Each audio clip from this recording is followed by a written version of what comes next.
ঠিক আমার দেশের আলেম ওলামাদেরকেও হীনমন্যতায় ফেলে দিয়েছিল। যে কারণে এই আলেম ওলামা যারা আমরা আছি তারা অতীতের যে ঐতিহ্য সেটাকে সামনে নিয়ে আমাদের পূর্বপুরুষেরা যে আন্দোলন শুরু করেছিল, বিদ্রোহ করেছিল, সেই রকম আন্দোলন আমরা আজকে গড়ে তুলতে পারি নাই, ঠিক কিনা? কিন্তু তারপরেও আমাদের আলেম ওলামা এদেশের স্বাধীনতা সার্বভৌমত্ব রক্ষার জন্য, স্বৈরাচার উৎখাত করার জন্য সর্বশেষ যে আন্দোলন হলো 2024 আন্দোলন, সেটা পর্যালোচনা করে দেখা যাবে এই আলেম ওলামা মাদ্রাসার ছাত্ররা যে ভূমিকা রেখেছে সেটা এই বাংলার ইতিহাস যদি রচিত হয় তাদের নাম অবশ্যই সংনাদ করে সেখানে লিখিত থাকবে। যাত্রাবাড়ি এলাকা থেকে যখন আন্দোলন শুরু হলো, যখন শেখ হাসিনার স্বৈর শাসন আন্দোলনের এক পর্যায়ে দমিয়ে ফেলেছিল প্রায়, সেই সময়ে ওই যাত্রাবাড়ি এলাকা থেকে মাদ্রাসার ছাত্ররা, হুজুরেরা, আলেম ওলামারা যেভাবে নেমেছে, তাদের নামার এই অবস্থান থেকে তাদের জনগণ উদ্বুদ্ধ হয়ে হাজার হাজার মানুষ সেদিন তাদের অনুসরণ করে ময়দানে নেমেছিল। স্বৈর শাসকের সেনাবাহিনীর বিরুদ্ধে, পুলিশের বিরুদ্ধে তারা সংগ্রাম করেছিল এবং তারা অকাতরে সেদিন জীবন দিয়েছিল, ঠিক কিনা? সুতরাং আমাদের এগুলো ভুলে গেলে চলবে না। সেই 24 আন্দোলনের ফসল হিসেবে আমরা আজকে একটা নির্বাচন উপহার পেয়েছি, ঠিক কিনা? এই নির্বাচন আমি মনে করি আল্লাহর পক্ষ থেকে একটা সুযোগ। আল্লাহ রাব্বুল আলামিন যুগে যুগে ইতিহাসে দেখা যায়, যখন মানুষের সব প্রচেষ্টা শেষ হয়ে যায়, যখন মানুষ স্বৈর শাসনকে, অত্যাচারী জালেম শাসক উৎখাত করার যে প্রচেষ্টা যখন ব্যর্থ হয়ে যায়, তখনই আল্লাহ রাব্বুল আলামিন মানবতাকে রক্ষা করার জন্য, মানুষকে উপযুক্ত পথ দেখানোর জন্য কি করে, একটা উদাহরণ সৃষ্টি করেন। এই উদাহরণ অতীতেও ছিল, সেদিনও হয়েছে, আগামীতে ইনশাআল্লাহ হবে। নমরুদের ইতিহাস আমরা জানি যে সীমা লঙ্ঘন করেছিল, আল্লাহ কোনো শক্তি ব্যবহার করেন নাই, মাত্র একটা ল্যাংড়া মশা দিয়ে তাকে ফাইনাল করেছে, ঠিক কিনা?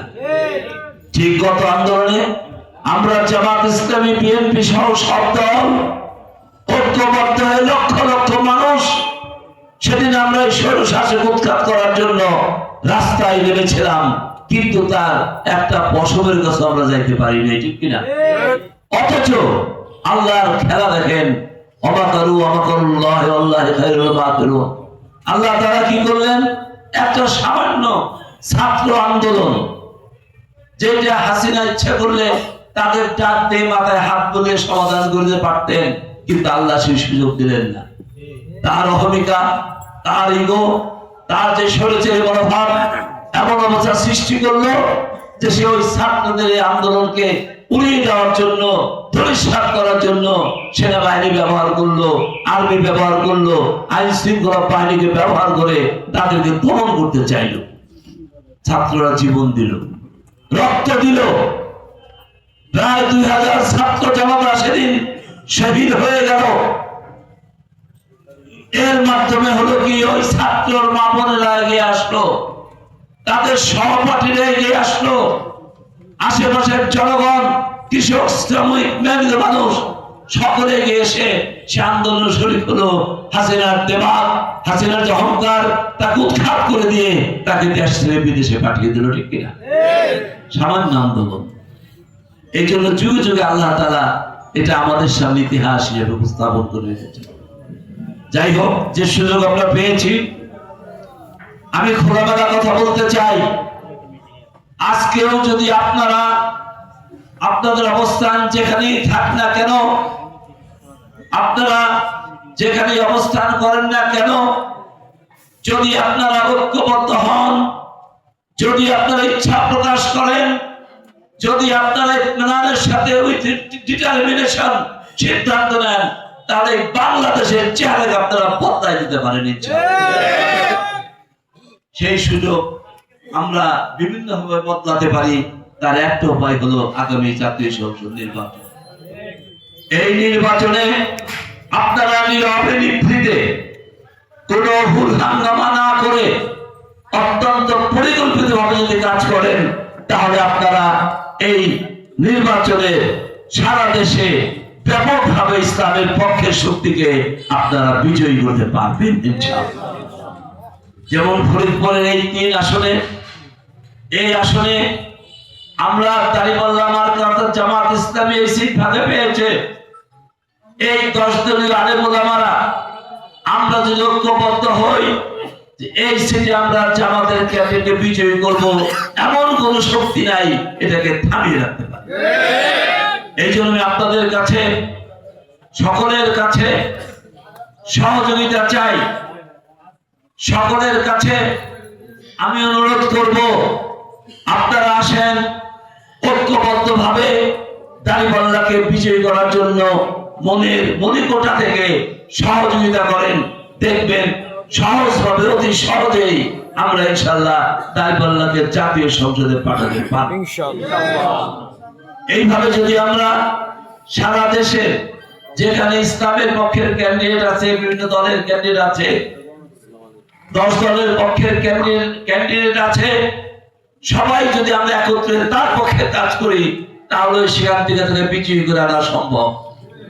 জনগণ আমাদের দিকে তাকিয়ে আছে, জনগণ আলেম ওলামাদের দিকে তাকিয়ে আছে, ন্যায় সত্যের অনুসারে যারা তাদের দিকে তাকিয়ে আছে, তারা কি ভূমিকা রাখছে ময়দানে, সেই ভূমিকার টানে সাধারণ জনগণ তাদের সঙ্গে ঐক্যবদ্ধ হয়ে যেমন স্বৈরাচার উৎখাত করেছিল, তারা সেইভাবে দাঁড়িপাল্লাকে এবং ইসলামের পক্ষের শক্তিকে তারা বিজয়ী করে ওই জাতীয় সংসদে পাঠাতে পারবে। এই জন্য ভাই সব আপনাদের কাছে অনুরোধ, আপনাদের ছোট্ট ছোট্ট কথা এলাকায় যথেষ্ট গুরুত্ব আছে। আপনি যেখানে ইমামতি করেন, ওই বিরোধী পক্ষ যাই বলুক না কেন, কিন্তু সাধারণ জনগণ যারা আছে, যারা আল্লাহর দ্বীনকে ভালোবাসে, আল্লাহর কোরআনকে ভালোবাসে, তারা আপনার পক্ষে আছে এবং তারা আপনার সাথে থেকে দাঁড়িপাল্লার পক্ষে কাজ করবে। এই জন্য আমি আপনাদের কাছে আরেকটি অনুরোধ করব, আপনার আওতাধীন এলাকায় আপনি প্রথমে নিজে দাঁড়িপাল্লা হয়ে যাবেন, ঠিক কিনা? আপনি নিজে যদি দাঁড়িপাল্লা না হন, দাঁড়িপাল্লার প্রতি আপনার মহব্বত আসবে না। এই জন্য আমার প্রথম কথা হলো, আপনি ব্যক্তি হিসেবে নিজে প্রথমে দাঁড়িপাল্লা হয়ে যাবেন। দ্বিতীয়ত হলো, আপনার পরিবার পরিজন তাদেরকে আপনি দাঁড়িপাল্লার অধীনে নিয়ে আসতে হবে। তৃতীয়ত কাজ সেটা হলো, আপনার পাড়া প্রতিবেশী, আত্মীয় পাড়া প্রতিবেশী যেখানে আছে, যাদের সাথে আপনি ঘোরাফেরা করেন, আপনি যে মসজিদ ইমামতি করেন সেখানকার মুসল্লি আছে, তাদের সঙ্গে আপনি ঘোরাফেরা করেন, চা খান, হাট বাজারে যান, কথাবার্তা বলেন, তাদেরকে দাঁড়িপাল্লার অধীনে নিয়ে আসার চেষ্টা করতে হবে। 4 নম্বর হলো, আপনি আপনার আত্মীয় স্বজন বিভিন্ন ইউনিয়নে আছে, এখানে জান এবং মালের কুরবানি আপনাকে দিতে হবে। খালি আমরা বক্তৃতায় বলবো তা হবে না, প্র্যাকটিক্যাল আমাদের জান ও মালের কুরবানি হবে। এইভাবে যদি আপনি সে আত্মীয় বাড়ি বেড়াতে যান, আপনার টাকা পয়সা খরচ হবে, আপনার সময় খরচ হবে, সময়ের যোগফল হলো জীবন।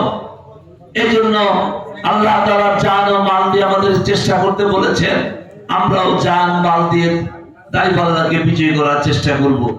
এই 4টি কাজ যদি আমরা করি, তাহলে দেখা যাবে প্রিয় ভাইরা, দেখা যাবে যে আমরা খুব দ্রুত দাঁড়িপাল্লার পক্ষে জোয়ার তুলতে পারবো। এবং এই জোয়ারের তোড়ে, এই সমস্ত জোয়ারের তোড়ে দাঁড়িপাল্লাকে জাতীয় সংসদে নিয়ে জাতীয় সংসদে দ্বীনের পক্ষে, কোরআনের পক্ষে আমরা কথা বলতে পারবো ইনশাআল্লাহ। এই জন্য আমি আপনাদের সকলের সহযোগিতা এবং দোয়া কামনা করে, আপনারা যে যেখানেই থাকেন এখন থেকে অ্যাক্টিভ থাকবেন। মাত্র কয়েকটি দিন বাকি আছে, আমি আপনাদের কাছে আশা করব এবং একটা আবেদন জানাবো যে আপনারা এই কয়েকটা দিন অন্তত যে যেখানে